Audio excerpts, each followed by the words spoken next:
Hello. It's Let's Talk Tuesday, so let's talk about doctor's appointments. I just got home from a doctor's appointment today, and it wasn't fun. Doctor's appointments are never fun. They suck. I got some news that I wasn't very happy about. Honestly, it's never good news. I never have a doctor's appointment where they're like, we have, the cure for your chronic illness and you will no longer suffer in pain with every breath that you take.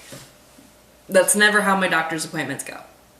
So I participate in #HospitalGlam, which is a project by Carolyn Gehrig to promote visibility for people with chronic illnesses and, holding our own spaces in hospitals, right? Which is cool. So that is like one little pick-me-up that I get kind of to just be creative in the space of a hospital and in a hospital room. But what people don't see is the intense struggle that it is for me to get up in the morning and go to a hospital. I don't take a photo every time I go to a hospital because sometimes there's just no time to do it. I feel honestly like even today, it feels like my body is like going through like a drive-through. Like you wait and you wait and you wait for your turn, and then it's like whoosh, whoosh, whoosh, like hit, like with a bunch of news, a bunch of different people, a bunch of nurses, and then your doctor, and then they like scoop you out the door. So it just feels like whoosh, my body went through a freaking drive-through. So no matter if I get any kind of like really sad news or it's just an average sucky day at the doctor, the whole process makes me really uncomfortable, really anxious, and usually what happens is after I leave a doctor's office, no matter which one, I leave their office, I get in my car, I lock the door, and I cry for like half an hour in my car. Because it's a lot. That's not an experience I talk about a lot. Because whenever I talk about the fact that my illness or doctor visits make me sad or anxious or upset, people want to know what it is that's going on. And I don't feel like telling you. And people get very offended by that I'd rather talk about my feelings, maybe. I'd rather be comforted by someone who claims to love me, right? Versus going into detail about my health issues. So many times when I don't want to talk about my health, I've had people who claim to love me turn their back on me, like if I'm some kind of spoiled brat. But the truth is, no one is entitled to my health information. No one is entitled to anyone's health information. And there are several reasons for not wanting to share those things. One, saying them out loud makes me sadder, makes me more upset. Like I literally don't want to talk about it. It makes me upset. And there's nothing that you can do or say that's going to fix that. It's just a sucky situation, and it is what it is.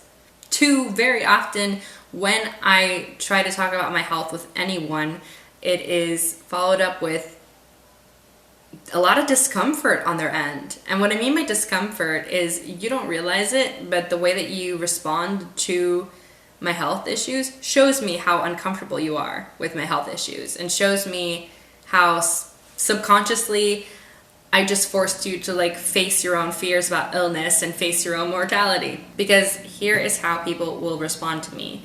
They'll either dismiss it and say, well, keep the faith, they'll figure it out eventually and you'll get better. Or they give me unsolicited advice that is really generic, and it just gives me the heebie-jeebies. Like if I hear one more time that the cure to my chronic illness is in meditation or yoga or acupuncture, I'm going to scream. Oh my God. I've had relatives tell me that I should push myself to be more active. And I'm like, you really don't get what is happening here. It's infuriating. Because I'm the one that's living with this every day. I am the most uncomfortable with this. I am the one that is living in pain with every single breath I take. Or rather, I think when I'm asleep, I can kind of like forget that I'm in pain. So every waking, blinking moment, I'm the one that's going through it. I'm the one that's sick. I'm the one that's pushing my body, pushing my limits every day. I'm the one that's going to the doctor and going through painful exams, painful tests, and getting bad news over and over and over again. I'm the one that's going through it. But instead of having empathy, people get scared. And they don't even have the self-awareness to realize that they're scared or what they're even scared of.